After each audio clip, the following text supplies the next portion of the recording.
इस समय हम गौ प्रतिष्ठा ध्वज स्थापना के लिए भारत यात्रा कर रहे हैं। इस यात्रा का उद्देश्य ये है कि भारत देश में अनेक प्रदेश हैं, सभी प्रदेशों में समान रूप से गौ माता के बारे में चर्चा हो, विचारणा हो और इस बात का निर्णय लिया जाए कि इस देश के बहुसंख्यक लोग ये चाहते हैं कि गाय को पशु की श्रेणी से हटा करके उसको माता के रूप में दर्ज किया जाए और तदनुरूप ही उसके साथ व्यवहार हो।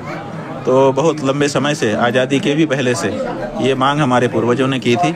सभी नेताओं ने, जो कि इतिहास में सबके वक्तव्य दर्ज हैं, ये आश्वासन हमको दिया था कि हम गौ रक्षा करेंगे, हम गौ रक्षा करेंगे, गौ हत्या बंद होगी और गौ को सम्मान दिया जाएगा।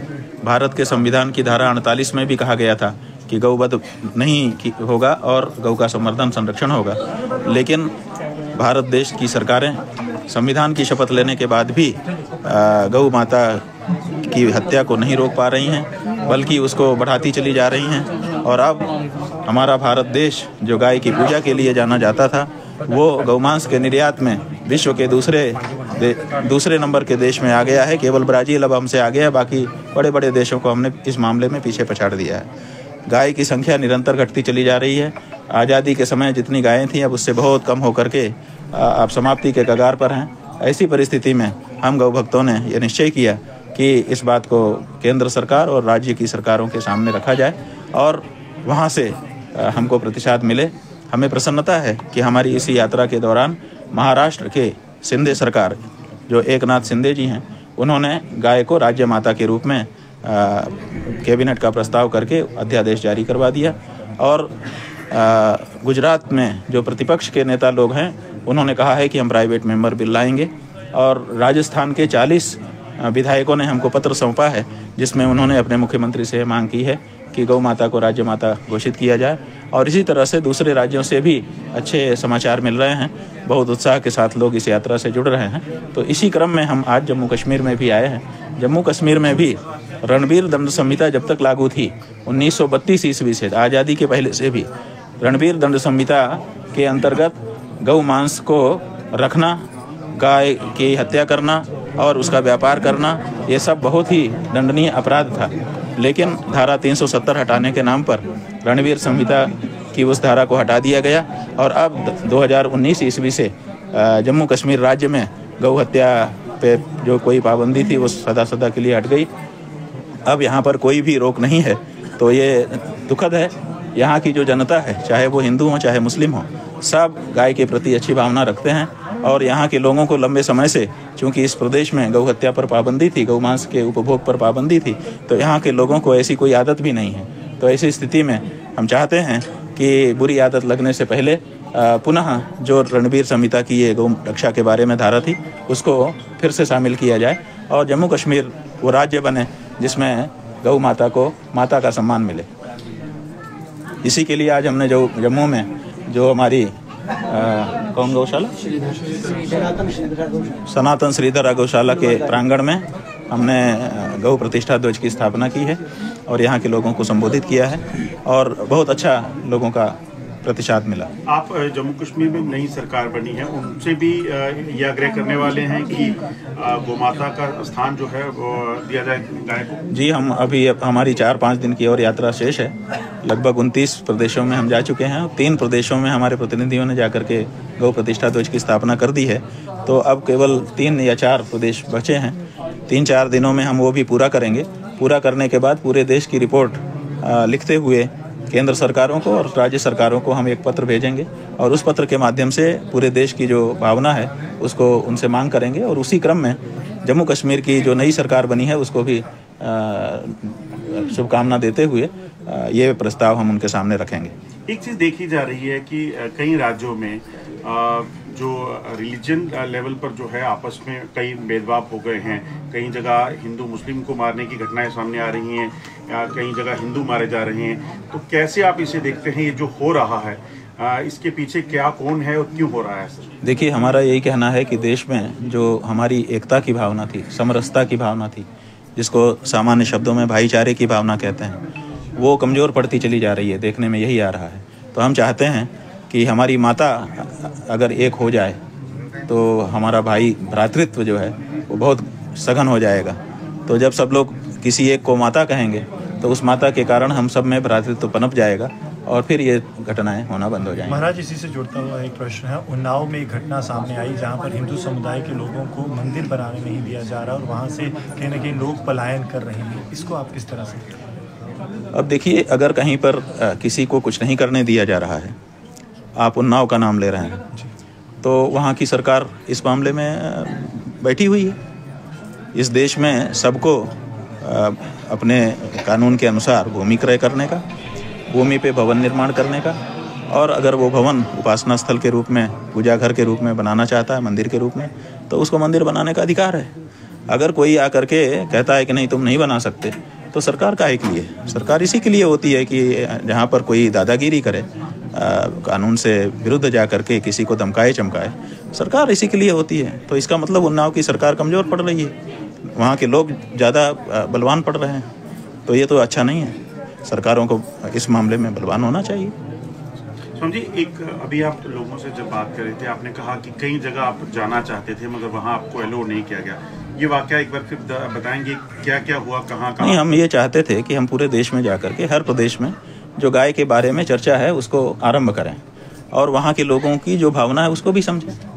देखिए, हम जानते हैं कि कुछ लोगों के मन में पक्ष होगा, कुछ लोगों के मन में विपक्ष होगा, लेकिन पक्ष की भावना को और विपक्ष की भी भावना को जब तक निकलने का मौका नहीं दिया जाएगा, अभिव्यक्ति नहीं होगी, तब तक दोनों बातें मिल करके कोई एक रास्ता नहीं पकड़ेंगी।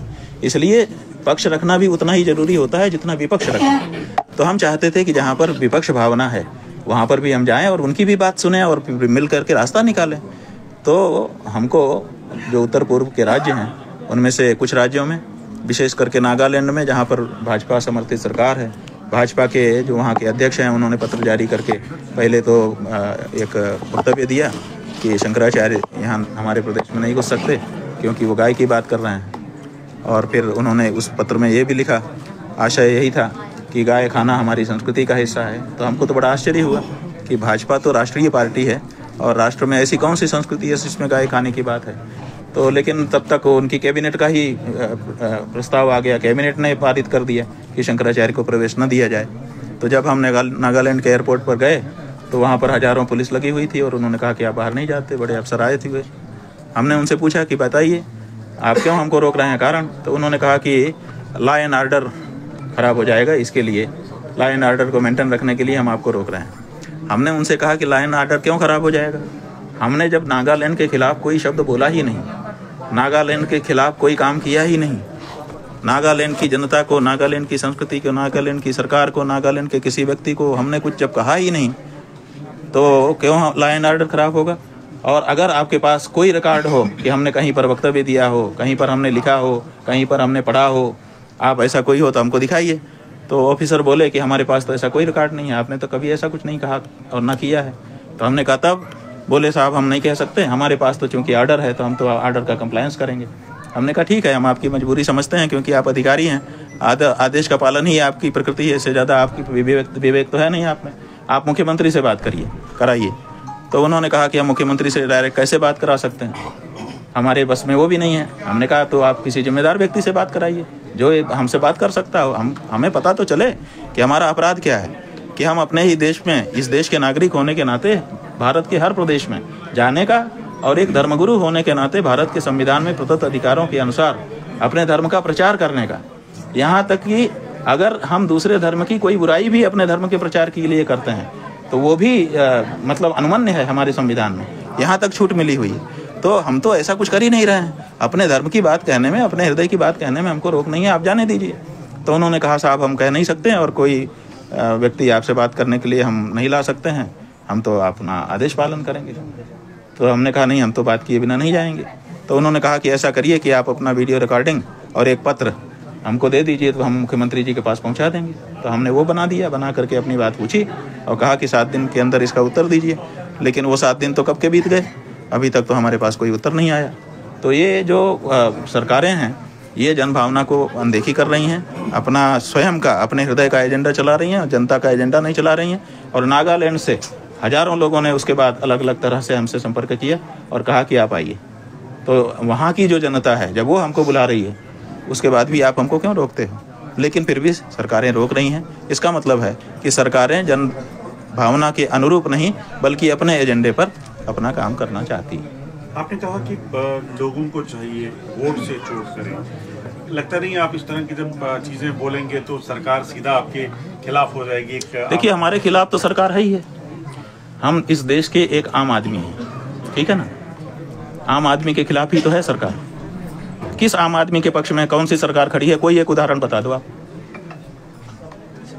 एक उदाहरण नहीं बता सकोगे आप लोग। इवन मीडिया, जब तक हाई प्रोफाइल मामला नहीं होता है, आपका कैमरा भी नहीं चलता है। जब कोई हाई प्रोफाइल बात होगी, हम गए अंबानी की विवाह में, तो मीडिया ने हमसे सवाल किया कि आप अंबानी की विवाह में क्यों जाते हैं, गरीब के घर में क्यों नहीं जाते? हमने कहा हम 1000 गरीब के घर गए, तुम्हारा कैमरा वहाँ क्यों नहीं था? क्योंकि तुम गरीब के घर को कवर नहीं करते हो। तुम मीडिया वहाँ पे हमने नहीं बुलाया था, फिर भी खड़े थे। तो समस्या ये है कि मीडिया भी, सरकारें भी हाई प्रोफाइल मामले को देखती हैं, आम आदमी की बात को देखती ही नहीं। आम आदमी के तो अगेंस्ट ही हैं, तो हम तो आम आदमी हैं, हमारे तो अगेंस्ट ऑलरेडी है सरकार, तो और ज़्यादा थोड़ा अगेंस्ट हो जाएगी, इससे ज़्यादा क्या होगा? लेकिन हमको तो सुकून होगा कि हम जो सच है वो कह रहे हैं, और वोट देना हमारा अधिकार है, और अपने आसपास के लोगों में बात करना उस बारे में हमारा अधिकार है कि हम लोग कैसे किसको वोट देंगे। तो अगर हम अपने लोगों के बीच में बैठ कर के ये तय करते हैं कि अब इसको किसको वोट देना है, किसको नहीं देना है, तो इसमें किसको क्या दिक्कत है? और हमारा अधिकार है, हम जिसको चाहेंगे उसको वोट देंगे, जिसको चाहेंगे नहीं देंगे, और इनकार भी अपना सार्वजनिक करेंगे। तो ये हमारे अधिकार हैं और हम उसको कर रहे हैं। और वोट पर चोट किए बिना होगा नहीं। 78 साल से हमने नेताओं पर और पार्टियों पर भरोसा किया है। 78 साल बहुत बड़ा लंबा समय होता भैया, 4-5 पीढ़ी हमारी बीत गई, और हम सोच रहे हैं ये कर देंगे, ये कर देंगे, ये कर देंगे, ये कर देंगे। ये महाराज आए थे, इन्होंने कहा कि गुलाबी रंग देख करके तुम्हारा दिल दुखता कि नहीं? मेरा तो दुखता है। तो हम लोगों ने समझा कि इससे बड़ा गौ भक्त कौन होगा। टप टप टप बटन दबा दिया, और साहब बहुमत में आकर के राज करते रहे। 11 साल बीत चुके हैं। गाय के साथ फोटो खिंचवाते हैं, लेकिन गौ मांस निर्यात में सबसे बड़ा अपने देश को यही बनाया। तो हम किस पे अब भरोसा करें, आप बताओ? तो आखिर हम किस नेता पे और किस पार्टी पे भरोसा करें? अब हमारा भरोसा केवल मतदाता पर है। अब मतदाता को हम जगा रहे हैं। अब आप कहें कि उसको भी नहीं जगाइए, तो ये नहीं हो सकता है। वो तो हमारा अधिकार है, उसको करने दीजिए, और वो हम करेंगे। और 33 करोड़ कम से कम खड़ा कर देंगे जो गाय के लिए वोट करने वाले लोग होंगे। इस देश की हर पार्टी को गौभक्त बनना पड़ेगा। 33 करोड़ वोट हम खड़ा करेंगे। एक सवाल जम्मू कश्मीर को लेकर है। जम्मू कश्मीर में लगातार आतंकी घटनाएं बढ़ रही हैं। दूसरी अहम चीज़ की अभी 2 दिन पहले ही एक घटना हुई है, गांदरबल में हमला हुआ है। क्या लगता है पड़ोसी देश के साथ जो ताल्लुकात बने हैं वो ना कभी बेहतर हो पाए और ना ही कभी ऐसा हो पाया कि आतंकी हमले रुके? क्या लगता है, क्या कार्रवाई सरकार को इस पर करनी चाहिए? नहीं, देखिए, पड़ोसी देश के साथ संबंध संपर्क बनाना या बिगाड़ना, ये तो सरकार की अपनी इच्छा शक्ति है। हमको अगर आपसे अच्छा संबंध रखना है तो हम वैसा व्यवहार करेंगे, बिगाड़ना है तो हम व्यवहार बदल लेंगे, तुरंत बिगड़ जाएगा। और ज़्यादा बिगाड़ना है, आपको गुस्सा करना है, 2 ठो बात के बोल देंगे, आप आवेश में आ जाओगे। ये तो हमारे ऊपर निर्भर करता है कि हम किससे कैसा संबंध रखेंगे। वो एक अलग बात है। भारत की क्या पॉलिसी है अपने पड़ोसी देशों के साथ, विदेशों के साथ, वो उसमें हम नहीं जाना चाहेंगे। वो विदेश नीति का हिस्सा है, भारत देश अपना कर रहा होगा। लेकिन अपने ही देश में आतंकवादी दूसरे देश से आए, घुस करके वो रह करके यहाँ पे लोगों को बरगला दे और उसके बाद वारदात कर दे, ये सब जो होता है ये हम बिल्कुल नहीं स्वीकार करते हैं। इसका मतलब सरकार की कमजोरी है। ये सरकारें जो हैं इसका मतलब कहीं ना कहीं सम्मिलित हैं। अन्यथा हमारे पास सेना है, हमारे पास शासन है, हमारे पास फंड है, हमारे पास गुप्तचर हैं, हमारे पास पब्लिक भी ऐसी है जो सपोर्टिव है। फिर क्या कमी है? क्यों हम इनको नहीं रोक पाते ऐसी घटनाओं को? और फिर ये घटनाएं कभी कभी मौसम जैसा आता है, कभी कभी एकदम शांत हो जाती हैं, कभी कभी एकदम तेज हो जाती हैं। तो मौसम क्यों आता है? इसका मतलब कि कोई बड़ा व्यक्ति है जो इशारा करता है कि ओके, और फिर इशारा करता है कि थोड़ा रुको। अन्यथा एक जैसी घटनाएं होनी चाहिए। अगर कोई विदेशी देश है जो हमारे ऊपर ये सब कर रहा है तो वो तो निरंतर करेगा। फिर इसमें मौसम क्यों आता है? कभी बहुत तेज हो जाता है, कभी कम क्यों हो जाता है? तो इससे हमको लगता है कि ये जो सरकार है उसका कहीं ना कहीं इसमें रोल है। आपको हम बताना चाहेंगे कि हम छत्तीसगढ़ गए थे। वहाँ पर कुछ इलाका छत्तीसगढ़ का नक्सली घोषित है। तो एक थानेदार हमारे पास आया दर्शन करने के लिए और बातें हो रही थी। तो उसने हमसे कहा कि महाराज जी हमारे थाने को नक्सली घोषित करवा दीजिए। तो हम चौंक गए। हमने कहा क्यों भैया, तुम्हारे ये तो हम बचे हैं जितने थाने अच्छा है। तो बोला अच्छा ठीक है। फिर एक व्यक्ति बैठा था, उसने हमको बताया कि इनका थाना अगर नक्सली घोषित हो जाएगा तो इनके भत्ते बढ़ जाएंगे। तो अपने भत्ते, अपने अलाउंस और दूसरी चीज़ें बढ़ाने के लिए भी ये चीज़ें मतलब आमंत्रित किया जाता है कि हमारे यहाँ 1-2 वारदात करो ताकि हमारा थाना भी नक्सली हो जाए। जहाँ ये प्रवृत्ति है वहाँ पर ये चीज़ें नहीं बढ़ेंगी। तो जब वहाँ पर इस तरह की बात हो सकती थी, यहाँ क्यों नहीं हो सकती? शवम जी, सवाल आप किस पे उठाना, सरकार पे चाहते हैं या सेना पे? हमने सरकार पे सवाल उठाया। सेना जो है आदेश की गुलाम है। सेना में अनुशासन अभी भी पक्का है। उसको जो आदेश मिलता है वो करती है। उसको जो आदेश होगा, इशारा होगा, वही करेगी। इशारा करने वाला ही इसमें तात्पर्य वाला है, सेना नहीं।